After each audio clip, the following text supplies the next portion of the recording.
Welcome to my channel. आज मैं आपको सर्किल से रिलेटेड कुछ और डिफरेंट क्वेश्चन के बारे में बताने जा रहा हूँ।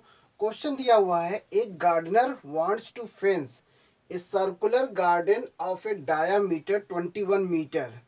Find the length of the rope he needs to purchase if he makes 2 rounds of fence. Also find the cost of the rope if it is cost ₹4 per metre. कहने का मतलब है, एक बगीचे एक माली है और वो चाहता है कि एक सर्कुलर टाइप का एक गार्डन है। सर्कुलर टाइप के गार्डन में क्या करना है, एक सर्कुलर टाइप का गार्डन है जिसका डायामीटर जो दिया है वो 21 मीटर है। तो पहले क्वेश्चन में आपको सर्किल से रिलेटेड है, तो सर्किल से रिलेटेड जो बात हो रही है यहाँ पे डायामीटर की बात कर रहा है। डायामीटर आपका जो दिया है वो 21 मीटर है। सबसे पहली बात, find the length of the रोप, हमें उस रस्सी की जो लेंथ पता करनी है और साथ में वो जो रस्सी कितनी हमें खरीदनी है।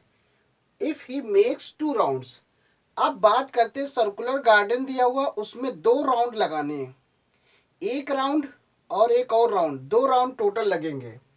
Also find the cost of the रोप, जो रस्सी खरीद के लाएगा उसका जो खर्चा कितना आएगा वो निकालने के लिए कह रहा है। अगर रस्सी का जो खर्चा है वो 4 रुपये पर मीटर पे है, यूनिट के हिसाब से 4 रुपये पर मीटर पे है। अगर उस रस्सी की टोटल बाउंड्री, अगर मान लीजिए सर्कुलर टाइप में गार्डन है तो हमें सर्कुलर टाइप का क्या चाहिए, सरकमफ्रेंस चाहिए। तो सरकमफ्रेंस निकालना होगा, सिंपल सी बात। अब यहाँ पे जो ये डायामीटर जो है इसको हम रेडियस के फॉर्म में लेना है, 21/2 मीटर। इसको हमें कैलकुलेट यहाँ पे नहीं करना है। कभी भी ध्यान रखना है कि जो क्वेश्चन में जो चीज़ पूछता है आपको वो निकालने पे फोकस करना चाहिए। अगर आप इसमें कैलकुलेट करेंगे ना तो आपका डेसिमल में आंसर आएगा, फिर आपको कैलकुलेशन करने में परेशानी होगी। तो इसको ऐसे रहने देते हैं। ये आपको रेडियस पूछ नहीं रहा है, लेकिन रेडियस आपको इस फॉर्म में निकालना जरूरी है, क्योंकि डायामीटर जो होता है वो रेडियस की वैल्यू जो होती है डायामीटर का हाफ होता है, इसलिए इसे 2 से डिवाइड किया गया है। अब बात आती है सर्किल का सरकमफ्रेंस का फॉर्मूला क्या होता है, 2πr। मेन इस पे ध्यान देना है, 2πr। अब यहाँ पे देखो पाई की वैल्यू है 22/7, तो यहाँ पे 22/7 हो गया। आर की वैल्यू कितनी है, 21/2। देखिए, इसीलिए मैंने डायामीटर को सिंपल नहीं किया था, क्योंकि हमें पता है कि पाई की वैल्यू 22/7 लेनी है। तो जब लेनी है तो यहाँ पे देखिए ये नंबर 21 इससे कट जाएगा और इससे आपका सिंप्लीफाई करना आसान हो जाता है। यदि आप पहले ही डेसिमल में ले लोगे फिर आपको वही कॉम्प्लिकेटेड हो जाएगा। तो उसको क्या करना है, हमें क्वेश्चन को कॉम्प्लिकेटेड नहीं करना है, सिंपल करना है। नंबर्स जितना सिंपल में रखोगे उतना ही आसानी से कैलकुलेट हो जाएगा। देखिए 2 से 2 कैंसिल, ये वाला 7 1 7, 7 3 21, इस तरीके से आया। अब 3 का मल्टीप्लाई 22 में करेंगे तो ये आ जाएगा 66। 66 किस में आएगा, यूनिट किस में दिया है, मीटर में। तो आंसर आपका मीटर में ही आएगा, 66 मीटर आया। अब 3 2 6, 3 2 6, 66 आया। यहाँ पे बात कर रहा है रस्सी की जो लेंथ लग रही है वो कितनी लग रही है। सर्कुलर टाइप का गार्डन है, उसमें 2 बार लपेटा जाएगा। तो यहाँ पे क्या करना है, रस्सी की जो रिक्वायरमेंट है वो 2 राउंड हो रही है, तो यानी कि सरकमफ्रेंस जो होगा वो डबल हो जाएगा। क्या मतलब है, सर्किल का जो सरकमफ्रेंस है वो डबल होगा, क्योंकि रस्सी 2 बार लपेटी गई है। तो इसलिए the length of rope requirement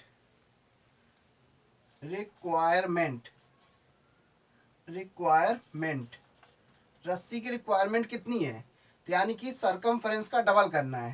तो ये जो सरकमफ्रेंस है इसी का डबल करना है। तो कहने का मतलब 66 को डबल कर दीजिए तो कितना हो जाएगा, 2 6 12, 2 6 12 में 1 जोड़ो 13, तो ये 132 मीटर आया। ये आ गई रस्सी की रिक्वायरमेंट। तो पहला आपका आंसर आपको निकल गया, रस्सी की जो लेंथ है। दूसरा आपको आंसर निकालना है, इसकी कीमत निकालनी है, रस्सी कितनी मीटर लगी उसके हिसाब से रस्सी का रेट क्या आएगा। तो यहाँ पे दिया हुआ है, अगर कॉस्ट रस्सी की जो दी है 1 मीटर पे 4 रुपए है, यदि 1 मीटर रस्सी लेने पे 4 रुपए देना पड़ रहा है तो 132 मीटर है। अगर रस्सी 132 मीटर खरीद के लाओगे तो आपको सीधे सीधे इसका क्या करना पड़ेगा, मल्टीप्लाई करना पड़ेगा इस तरीके से। तो ये हो जाएगा 4 2 जा 8, 4 3 जा 12, कैरी हुआ 1, 4 1 जा 4 और कैरी 1 जोड़ देंगे तो 5, तो यानी कि रेट आपका आ गया 528। तो इस तरीके से वैल्यू निकली है इसकी। तो सबसे पहले क्वेश्चन में क्या पूछ रहा था, लेंथ पता करना था और इसकी कीमत निकालनी थी, बस और कुछ नहीं चाहिए था। बस आपको फिगर ध्यान रखना है कि अगर सर्कुलर टाइप में अगर है तो सर्कुलर बेस पे फार्मूला लगेगा। तो ये फिगर का बहुत ध्यान रखना पड़ता है, अगर फिगर पे ध्यान दोगे तो सवाल आसानी से हो जाएगा। तो ये तो पता है कि बाउंड्री का फॉर्मूला क्या होता है 2πr, अगर उसके अंदर की बात करता तो वो एरिया हो जाता। तो इतना सा चीज आपको समझना है निकालने में। अब इसी तरह से सेकंड वाला क्वेश्चन देख लेते हैं। अब यहां पे दिखा है फ्रॉम ए सर्कुलर सीट। आपके पास सेकंड क्वेश्चन में एक सर्कुलर सीट है, ये इस तरीके का एक सर्कुलर सीट है जिसमें से रेडियस दिया हुआ है 4 सेंटीमीटर। तो सर्कुलर सीट की जो रेडियस है वो 4 है, रेडियस आपका ये हो गया, कितना दिया है 4 सेंटीमीटर। तो पहले सर्किल की रेडियस दी हुई है 4 सेंटीमीटर, तो इसको मान लेते हैं R1। कहने का मतलब यहाँ पे सर्किल 2 दिए हुए है और दूसरे सर्किल का जो रेडियस है उसका जो रेडियस है, a circle of radius is removed, find the area of the remaining sheet।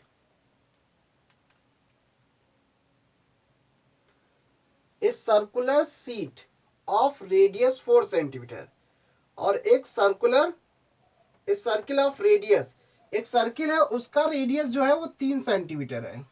यहाँ पे छूट गया है, सर्कुलर सीट का जो रेडियस है 4 सेंटीमीटर है, दूसरे सर्किल का जो रेडियस है वो 3 सेंटीमीटर। तो 3 सेंटीमीटर सर्किल का जो रेडियस है वो ये है, ये इस तरीके से दिया हुआ है। कह रहा है कि अगर 3 सेंटीमीटर वाले सर्किल के रेडियस को अगर निकाल दिया जाए, उसके क्षेत्र का एरिया अगर निकाल दे, तो पूछ रहा है find the area of the remaining seat. तो उस सर्कुलर सीट के बचे हुए भाग का एरिया निकालना है। तो कहने का मतलब क्या है, R1 की वैल्यू है आपको 4 सेंटीमीटर, R2 वैल्यू है 3 सेंटीमीटर। तो आपको कुछ नहीं करना है, बचे हुए भाग का एरिया डायरेक्ट निकालना है, सिंपल सा। पाई की वैल्यू 3.14 है।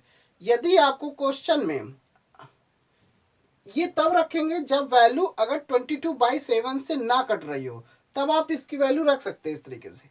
यदि अगर आपका मतलब कि यहाँ पे पाई की वैल्यू कैलकुलेशन के हिसाब से रखेंगे, इस पे ध्यान रखना है। अब बचे हुए भाग का एरिया चाहिए, तो क्या लिखेंगे, the area of the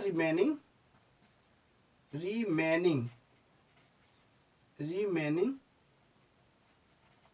seat. देखिए फार्मूला क्या होता है, सबसे पहले देखिए कुछ बच्चों को समझ में नहीं आएगा, क्योंकि अगर मैं डायरेक्ट लिखूंगा तो उनको समझ में नहीं आएगा। यहाँ पे समझिए, अगर हम पहले बड़े सर्किल का एरिया निकाल लें, बाद में छोटे सर्किल का एरिया निकाल लें, और बड़े सर्किल के एरिया में से छोटे वाले सर्किल का एरिया अगर माइनस कर देंगे तो हमें बचे हुए भाग का एरिया आसानी से निकल जाएगा। तो बचा हुआ एरिया ये होगा, ये एरिया आपका कहलाएगा। तो ये इस तरीके से एरिया आपको निकालना है। अगर हम पूरे सर्किल में से ये वाला एरिया माइनस करेंगे तो आपका बचा हुआ एरिया ये बचेगा, ये जिसपे ये जो लाइनिंग खींची गई है, इसी का हमें एरिया चाहिए। लेकिन हम क्या करते हैं, दोनों को एक साथ लेते हैं, इससे क्या होगा, हम कैलकुलेशन से बचेंगे। ये चीज ध्यान रखना है। यदि आप इस पे ध्यान दे दिए तो आप आसानी से, कम समय में आपका सवाल आसानी से हो जाएगा। और अगर बच्चे नहीं समझ पा रहे हैं तो उनके लिए एक ही ऑप्शन है, पहले बड़े सर्किल का एरिया निकाले, फिर छोटे सर्किल का एरिया निकाले, फिर उसके बाद दोनों को माइनस कर दें, ठीक है। लेकिन अगर इस मेथड से करते हैं तो आपका समय भी बचेगा और आपका कैलकुलेशन बहुत जल्दी हो जाएगा। देखिए हमें करना क्या है, पाई r1 square minus pi r2 square, इस तरीके से हमें फॉर्मूला लगाना है। बात वही है, हम अलग अलग सर्किल का एरिया निकाल के फिर माइनस करें, या हमने डायरेक्ट ही माइनस कर दिया। यानी कि बचे हुए भाग, मेन आपका टारगेट क्या है, बचे हुए भाग का एरिया। तो बड़े सर्किल का एरिया हमने माना, बड़े वाले सर्किल का रेडियस है r1, दूसरे वाले सर्किल का रेडियस है r2।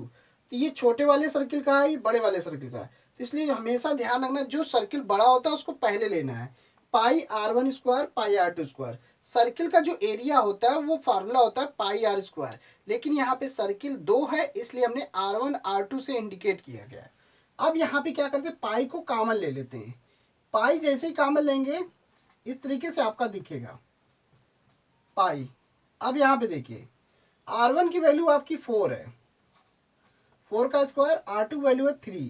सिंपल सा ये आया, 4 का स्क्वायर करते 16 आया, 3 का स्क्वायर करते 9 आया। कितनी आसानी से कैलकुलेट हो जाएगा, पाई इंटू 16 में 9 माइनस करेंगे तो ये आपका आ गया 7। देखिए आंसर आपका 7 पाई आ रहा होगा, या तो आंसर ये आ रहा होगा।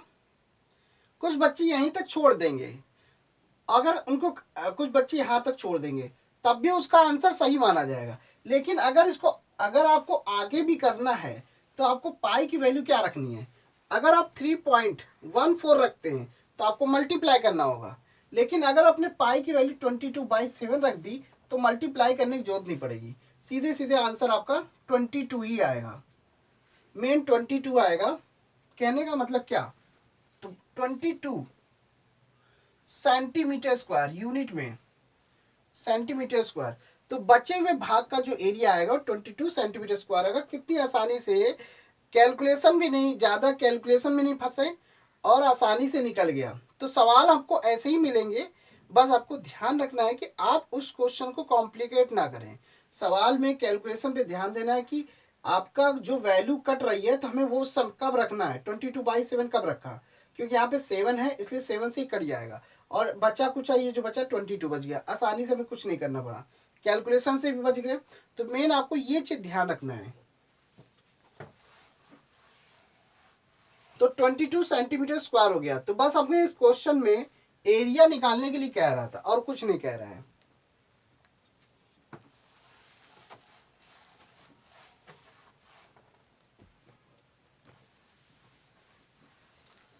अब इसी तरीके से देखिए, find the cost of polishing of circular table top.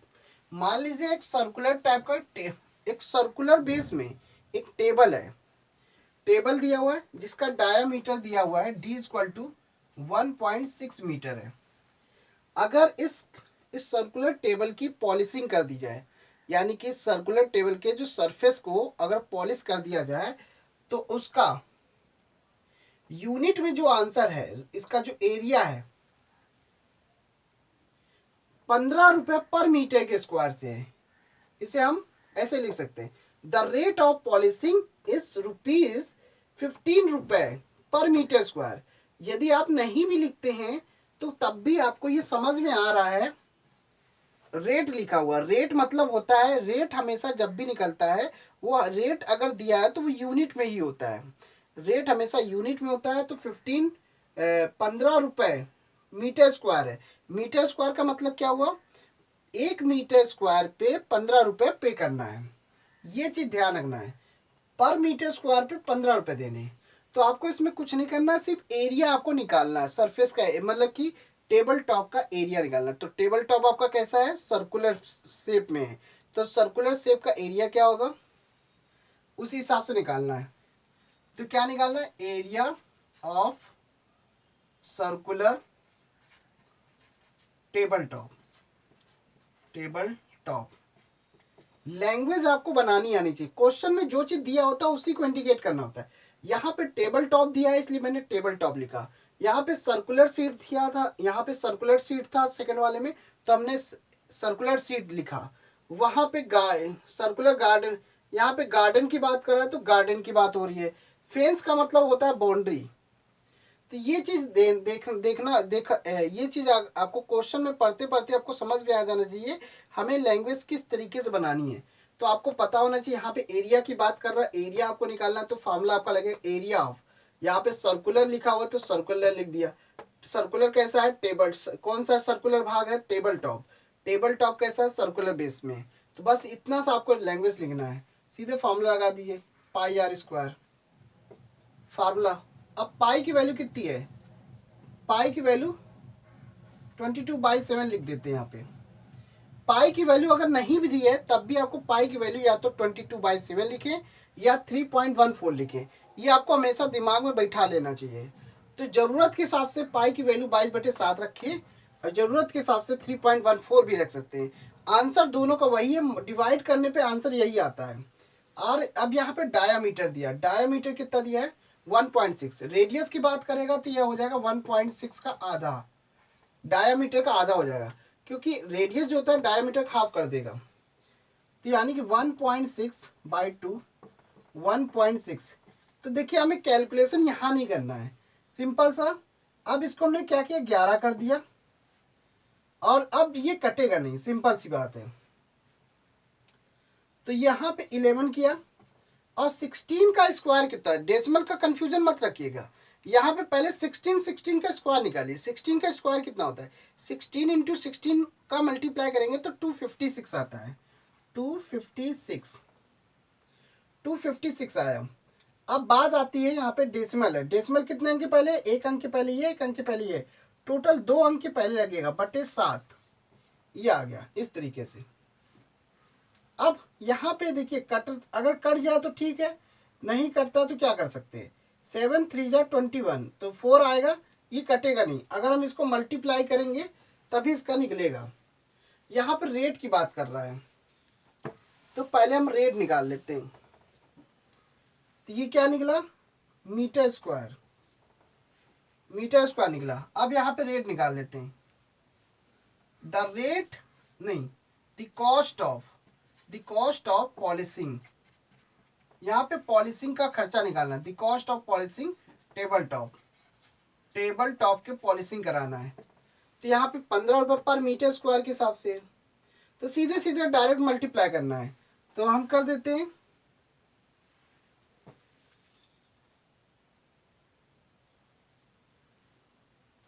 यहाँ पे 11 है, यहाँ पे 256 हुआ, यहाँ पे 7 है, बचा यहाँ पे 2 और है, एक 2 और बचा हुआ है, तो वो मुझे लिखना है। तो 2 से 2 कैंसिल हो गया और ये 7, अभी 2 बाकी है नीचे। और 16 का स्क्वायर 16 किया तो 256 होता है, डेसिमल 2 अंक के पहले लगा दिया।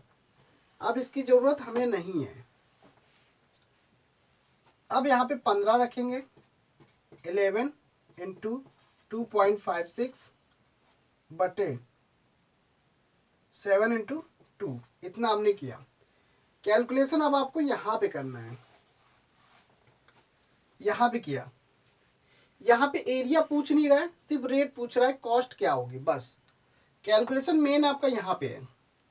यदि आप उसमें भी कर सकते थे कैलकुलेशन, अगर मल्टीप्लाई करना चाहते तो कर देते, लेकिन बात ये आती है कि हमें जो पूछ रहा उसमें कैलकुलेशन करना है। मेन आपका टारगेट कॉस्ट निकालने का है। लेकिन अगर निकाल सकते तो निकाल लीजिए, उसमें कोई दिक्कत, अगर टाइम है तो। अगर टाइम नहीं होता है पेपर में तो मेन आपको जो निकालना होता है उस पर आपको फोकस करना है, ठीक है। अब इसमें देखते हैं, यदि हम इसको कैंसिल करें तो किससे होगा, 7 से काटते हैं, 2 1 जा 2, 2 2 जा 4, 2 8 जा 16 आया। अब देखिए आसानी से कटेगा, 15 इंटू 11, अभी क्या बचा, 7 से काटते हैं तो ये कटेगा नहीं, 1.28 आएगा अपॉन 7, मल्टीप्लाई कर लेते हैं, सिंपल सा।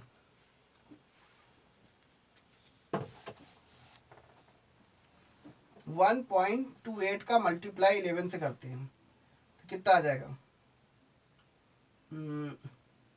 128 मल्टीप्लाई किया, 8 10 और ये हो जाएगा 4, ये आ जाएगा, डेसिमल 2 अंक के पहले आ जाएगा।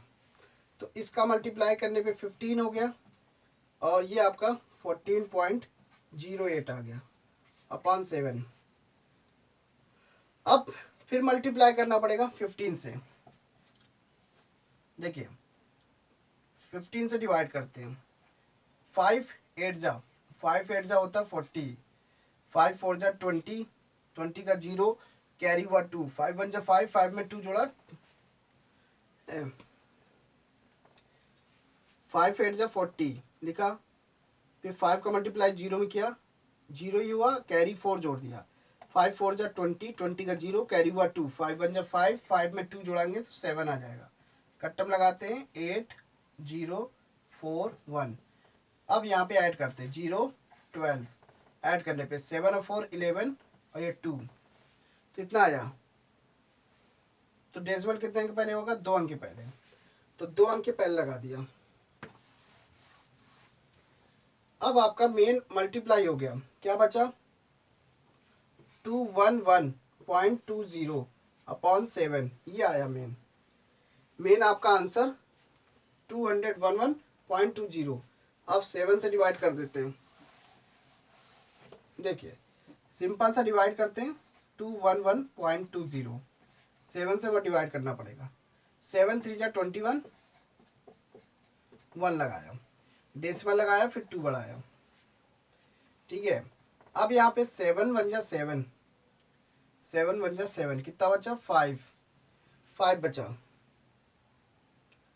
अब 0 बचा, 7 7 7 7 जा 49, 7 7 जा 49 हो गया, 1 बचा। अगर हम 0 बढ़ाते हैं 7 1 जा 7, फिर आ जाएगा 3 बचेगा। तो इस तरीके से मान लीजिए इसका आंसर आया 3.171। तो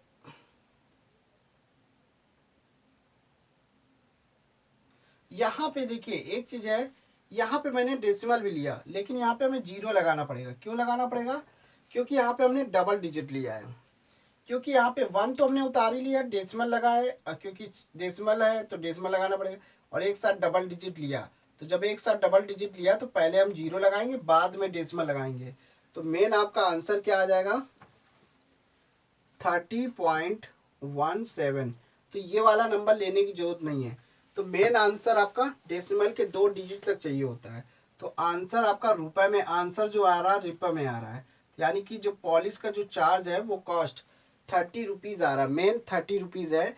0.17 तो ये पैसे में है। राउंड फिगर की बात करते हैं तो आंसर इसका ओनली ₹30 आएगा, 30 रुपये पे करना पड़ेगा, ठीक है। तो इस तरीके से अगर किसी भी अगर इस टाइप से क्वेश्चन आते हैं तो बस आपको समझना है कि हमें क्वेश्चन को कैसे सॉल्व करना है। अगर यदि क्वेश्चन समझ में आ गया और कैलकुलेट करने का तरीका समझ में आ गया तो सवाल आसानी से होगा और सवाल में टाइम नहीं लगेगा।